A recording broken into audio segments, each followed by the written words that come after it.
안녕하십니까. 2023년 9월 22일 최병모의 팩트 시작하겠습니다. 민주당 이재명 대표에 대한 체포동의안이 국회에서 가결되면서 자, 그러면 앞으로 민주당은 어떻게 될 것인가? 이런 부분이 이제 굉장한 관심인데 사실 예측불허입니다.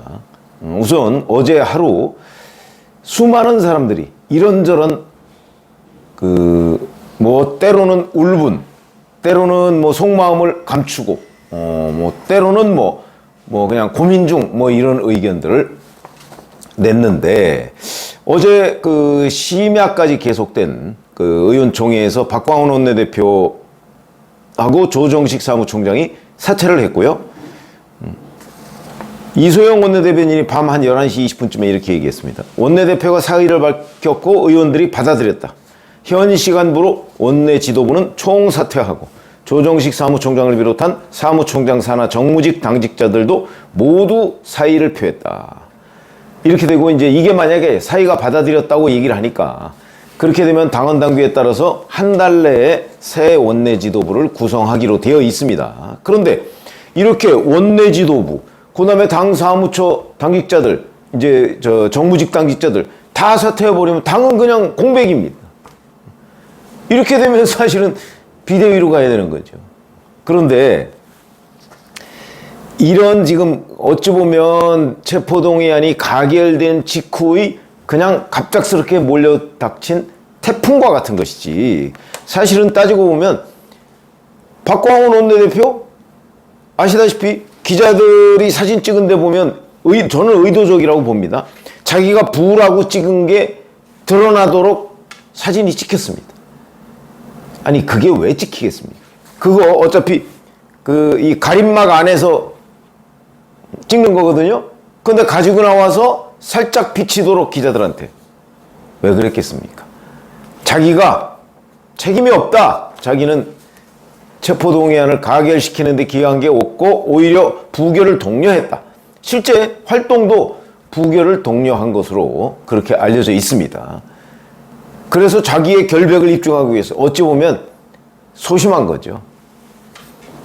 자, 그렇게 했는데도 불구하고 책임을 피하기 어려웠는데, 문제는 이렇게 되면 전부 다 당직자가 없어지면 당은 누가 운영합니까? 아마 박광훈 원내대표나 아니면 누구 핵심적인 사람들, 최고위원들은 지금 이제 현재 그냥 있는데 누가 대행을 맡아서 하고 이런 건 별로 중요한 게 아니고, 자, 어제 이제 거의 구속 이런 얘기들이 막 이제 민주당 내에서 횡행하기 시작했습니다. 친명계 좌장이라는 정성호 의원 화가 났겠죠? 이재명 대표가 구속되든 안 되든 당대표로서 당을 통합하고 분명한 입장을 정리해서 그 방향으로 가야 되겠지만 당대표의 리더십을 확실하게 보이는 방향으로 가야 된다라는 생각을 하고 있다. 구속돼도 당대표 계속 유지한다, 이런 뜻이죠. 정청래 최고위원은 페이스북에다가 이재명 대표를 끝까지 지키겠다. 탈당하지 말고 이재명 대표 곁을 지켜달라. 곧 정리해서 수습책을 내놓겠다. 수습책이 어디 있습니까? 없습니다. 결국은 비명계 공격을 하면서 친명계가 뭔가 회생하는 방법인데 그거 가능하지 않습니다. 당분간은 이런 공방이 계속되겠지만 자기들이 비명계 공격한다고, 왜? 비명계의 결정에 대해서 사실 당원이 아닌, 개딸이 아닌 다른 당원과 많은 국민들이 공감을 하고 있거든요. 아니, 대표가 저렇게 성남시장 당시에 그것도 당대표로서의 활동에 대해서 문제가 돼서 저렇게 됐다면 모르겠는데, 이건 당대표가 되기 훨씬 전에 성남시장, 경기도지사 이거 할 때의 비리로 지금 구속영장이 발부되게 생겼는데 그걸 가지고 왜 당이 이렇게 나서서 난리냐. 다른 사람들은 그렇게 생각하고 있거든요. 수석사무부총장인 김병기 의원도 페이스북에서 더 격렬한 반응을 보였습니다. 역사는 오늘을 민주당 의원들이 개가 된 날로 기록할 것이다. 민주당을 위해서 어쩔 수 없었다는 강변은 하지 마시길. 이완용이 어쩔 수 없는 측면도 있었다는 말과 별반 다르지 않으니까 여러분들이 뭐라고 떠들든 결국 독재검찰과 국민의힘의 주장에 동조하고 내통한 것, 그 이상도 그 이하도 아니다 라고 그건을 퍼부었는데, 자, 이런 식의 친명계의 비명계를 향한 공세, 계속될 겁니다. 언제까지? 구속영장 실질심사 때까지. 저는 이렇게 생각합니다. 실질심사 이후 며칠간 아마 이렇게 될 겁니다. 왜냐하면 실질심사에서 저는 뭐 발부될 가능성이 높다고 보니까. 공방이 계속되고 그때까지 민주당은 거의 공백 상태. 아마 정청래 최고위원이 수석이니까 정청래 최고위원 중심으로 뭐 최고위원회의는 열겠지만 열어봤자 뭐합니까? 당직자들이 사실상 없는데 이런 상황이 계속될 것이고, 자, 그러면 이제 구속영장 심사는 어떻게 될 것인가? 사실 중요하죠, 이 부분이. 근데 뭐 현재 아직 뭐 정해진 거 없습니다. 그런데 이제 법원 관계자들 말에 따르면 구속영장을 청구할 당시의 그 영장 전담, 이 사람이 맞는 게 원칙이라고 합니다. 18일에 접수가 됐죠. 18일에는 유창훈 영장 전담 판사가 그때 그 영장을 맡고 있었으니까 이 유창훈 판사가 맡을 가능성이 높다 이렇게 보는데, 유창훈 판사는 그러면 그 영장 발부를 잘 해주는 사람이냐 안 해주는 사람이냐, 판사에 따라서 조금의 그 성향 차이가 있거든요. 근데 뭐 좀 애매합니다. 김용전 민주연구원 부원장의 불법 정치자금 의혹, 어제 보니까 뭐 검찰이 12년을 구형했던데, 여기에서 위증한 혐의를 받는 사람이 있죠. 뭐 김용전 부원장이 유동규 사무실에서 돈을 받고 나오는 그 시점에 자기랑 같이 있었다, 수원 컨벤션 센터에.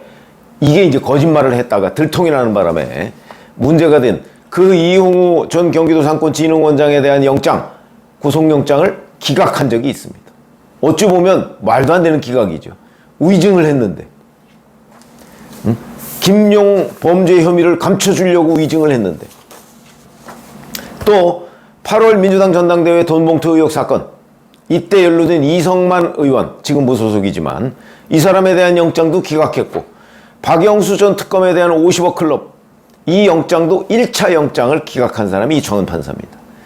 그런가 하면 송영길 돈봉투 사건과 관련한 핵심 인물이죠. 강래구 씨의 2차 영장은 발부를 했고요. 그 다음에 전 보좌관 박용수 씨에 대한 영장도 발부를 했습니다. 전체적으로 보면 영장 발부하는 것보다는 기각하는 쪽에 좀 가까운 사람이다. 저는 그렇게 판단을 합니다. 뭐 그렇다고 해서 이재명 대표의 영장을 기각할 것이다 이렇게 볼 수는 없는 거고, 이재명 대표의 경우에는 증거인멸의 시도가 워낙 많았기 때문에 아마 그 부분을 감안하지 않을까. 저는 영장 발부 확률이 적어도 95% 정도는 된다 이렇게 생각을 합니다. 자, 그러면 어제 체포동의안이 이제 국회에서 가결이 돼서 이제 법원으로 넘어갔습니다, 어제. 자, 그러면 법원이 영장실질심사 날짜를 잡아야 되죠. 지금 뭐 대부분의 매체에서 25일 정도, 저도 어저께 25일 정도를 얘기를 했습니다만은 그게 정상입니다. 뭐 오늘이 금요일이니까 오늘 좀 작업을 해서 날짜를 정하면 25일을 하겠다, 뭐 이렇게 하는 게 정상이죠. 그런데 이제 이재명 대표의 지금 병원 단식, 뭐 단식인지 아닌지 사실은 뭐 불투명하지만 이게 있습니다. 자, 그렇기 때문에 물론 영장 그 실질심사 당시에 휠체어를 타고 나와서 실질심사를 받을 수가 있고, 아니면 뭐 들것에 실려 나와서 누워서 받을 수도 있고, 어떤 형식의 구애는 없습니다. 아니면 본인이 정 못 나가겠다 싶으면 변호인을 통해서 대신 받을 수도 있습니다. 그러나 하여튼 뭐 여러 가지 방법이 있는데, 또 다른 방법은 판사가 그건 결정을 해야 되죠. 자, 영장 지금 실질심사를 하기에 이 피의자의 상태가 영 아니니까, 그러면 피의자가 어느 정도 그 건강을 회복한 다음에 영장 실질심사를 하겠다.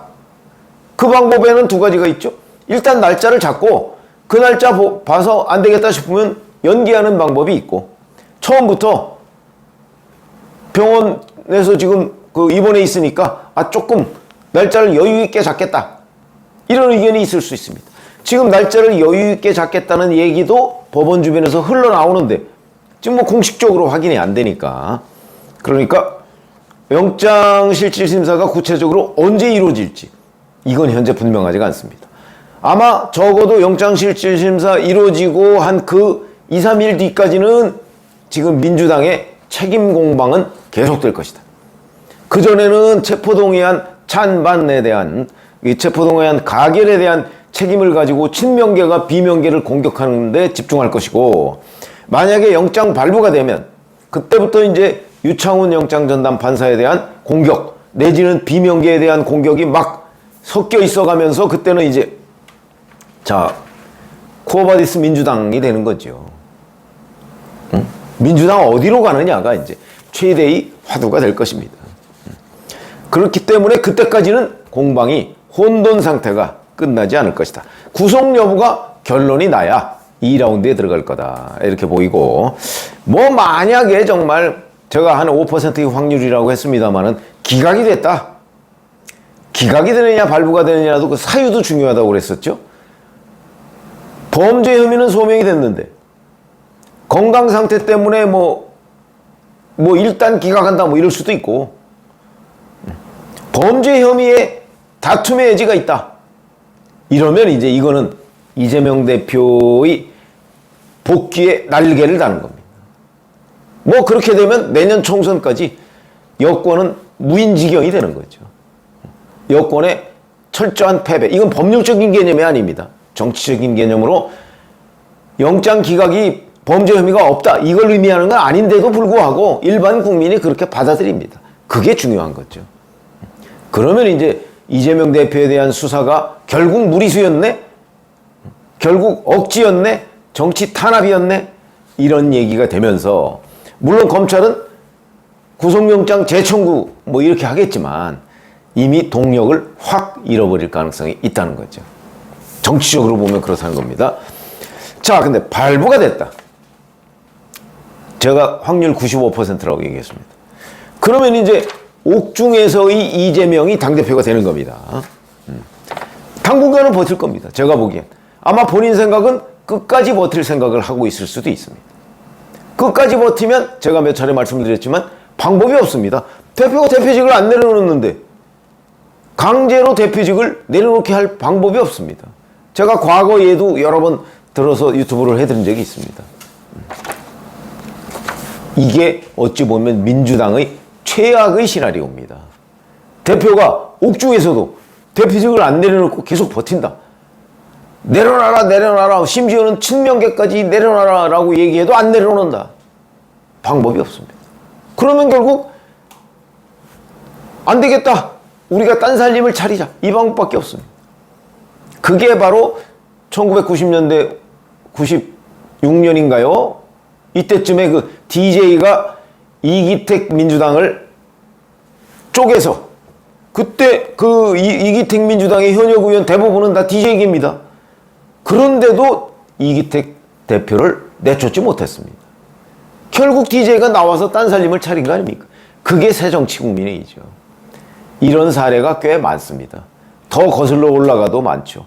YS, DJ 이 두 사람이 합작해서 이민우 총재를 몰아내지 못했던 때도 있습니다. 그렇듯이 대표가 버티면 그건 어찌할 방법이 없다. 그게 옥새입니다. 옥새. 그래서 그러면 결국 버티는 대표를 추종하는 세력을 놔두고 나머지가 나와서 딴 살림을 차리는 것 외에 방법이 없다. 이게 분당이죠. 그런 방법이 있고, 그러니까 그때는 비명계가 이제 결심을 해야 되는 거죠. 그 결심, 지금 뭐 분당 이렇게 저도 뭐 쉽게 얘기하는 것처럼 들리지만 그거 쉽지 않습니다. 거기에 리더가 있어야 됩니다. 그 리더가 이낙연 전 대표가 될 수 있을까요? 쉽지 않죠. 이낙연 전 대표 그렇지 않아도 어제 이것 체포동의안 가결 사태 보고 여러 가지를 생각하게 한, 그게 뭡니까 정치인이. 차라리 입장 발표를 하지 말든가. 그러면 여러 가지 생각하죠. 하나만 생각하는 사람이 어떻게 정치 지도자가 되겠습니까? 그런 정도의 결기를 가지고서는 이재명의 대안이 될 수 없다. 저는 그렇게 봅니다.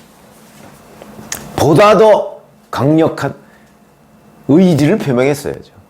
이 위기에 뭐 당원 모두가 나서야 될 때라든가 뭐가 하여튼 결기가 보여야지. 여러 가지를 고민한다.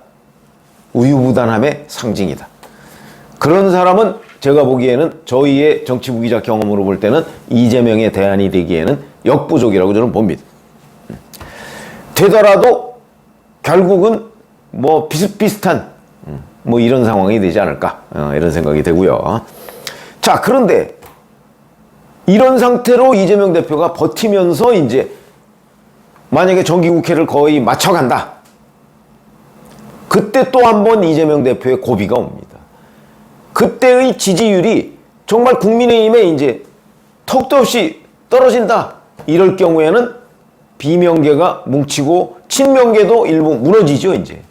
그때쯤 가면 무너집니다. 지금 뭐 결사옹이 이러고 있죠.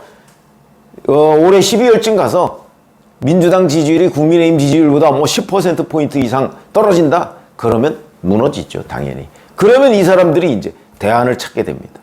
정 대표가 안 내려온다? 그러면 당 원로그룹 이 사람들이 아마 이재명의 대안을 찾을 거고, 그래도 안 된다? 그러면 결국 딴살림, 새살림을 차리지 않을 수가 없다. 왜? 자기들의 배지를 위해서. 전 그렇게 생각을 하고요. 그렇기 때문에 현실적으로 옥중공천 본인은, 이재명 대표 본인은 하려고 하겠죠. 그러나 끝까지 살펴보면 옥중공천을 하기는 어려울 거다. 그 전에 이미 아마 옥중공천까지 시도를 하면 당은 깨지고 새로운 당이 나올 가능성이 높고, 일반 국민들은 그러니까 개딸들 빼놓고 민주당의 그 전통적인 우리가 뭐 과거에 보면 난닝구 뭐 백바지 이런 얘기를 했었죠. 난닝구 세력들이 신당을 만들 가능성이 높고, 그렇게 되면 호남이 어디를 지지해 주느냐에 따라서 결판이 난다. 글쎄요. 그렇게 될 경우 호남은 어디를 지지할까요? 저는 이재명보다는 신당을 지지할 가능성이 높다고 봅니다. 왜? 그게 현실적으로 내년 총선에서도 유리하니까. 뭐 그 정도까지만 일단 제가 전망을 해드렸는데, 제가 전망은 늘 틀릴 가능성도 높다 이런 말씀을 드린 적이 있는데, 어찌됐든 간에 지금 앞으로의 민주당은 안개 속이지만 이런 그 기자의 경험, 정치부 기자의 경험으로 볼 때 이런 어렴풋한 그림은 보인다. 이런 말씀을 일단 드리고, 앞으로 뭐 요거 계속 쪼개서 제가 말씀을 드릴 기회가 많을 것으로 보입니다. 고맙습니다.